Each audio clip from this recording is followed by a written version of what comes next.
గురుగారు అసలు అష్టలక్ష్ముల రూపాలు ఉన్నాయి అంటారు. ఆ అష్టలక్ష్ముల ప్రత్యేకత అంటే ఏంటి? మానవుని యొక్క జీవితంలో ప్రతి చోట మహాలక్ష్మీదేవి ఉంటూనే ఉంటుంది. అమ్మవారి యొక్క స్వరూపము, ఆవిడ యొక్క రూపాలు లేకుండా మానవుని యొక్క జీవన విధానం అనేది గడవదు.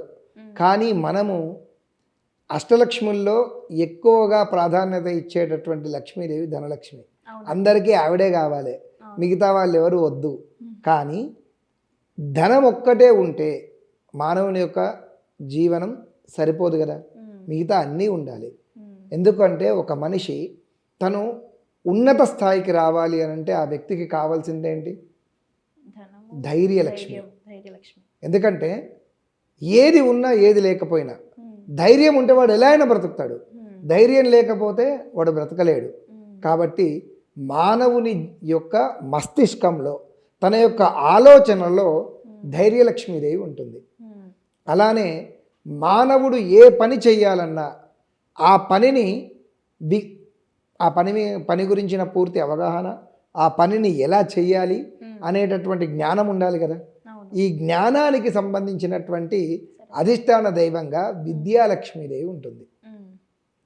ఆ తర్వాత ఆ పని పూర్తవ్వడానికి కావలసినటువంటివి, తర్వాత 10 మందిలో ఇతనికి ఒక ప్రత్యేకమైనటువంటి గుర్తింపు రావాలి అంటే దానిని విజయలక్ష్మీదేవిగా మనం తీసుకోవచ్చు. ఈ విజయలక్ష్మీదేవి మానవుని యొక్క జీవితంలో ఉంటుంది. తర్వాత ఇతను ఇంత కష్టపడేది దేని గురించి? ఇంత జ్ఞానవంతుడై ఇన్ని రకాల వ్యవహారాలను లోకంలో చక్కదిద్దుకుంటూ ఇంత పొజిషన్లో ఉన్నటువంటి వ్యక్తికి ప్రధానంగా కావలసింది ఏంటి? తిండి, గుడ్డ. వీట్ల కోసమే కదా మానవుడు కష్టపడేది. దాన్నే ధాన్యలక్ష్మీదేవి అని అంటాం. ఈ అమ్మవారే నువ్వు ఎంత సంపాదించినా, నీకు ధైర్యం ఉన్నా, ధైర్యలక్ష్మి, విజయలక్ష్మి, వీరలక్ష్మి, విద్యాలక్ష్మి ఇవన్నీ ఉన్నా నీకు తిండి లేకపోతే నీకు శక్తి ఉండదు. కాబట్టి ఈ ధాన్యలక్ష్మీదేవి కుటుంబాన్ని ఒక ఐక్యతతో ఉంచుకుంటూ కుటుంబంలో ఉండే సుఖాలను ఇవ్వడం కొరకు మనకు సదా ధాన్యలక్ష్మీదేవిగా ఉంటుంది.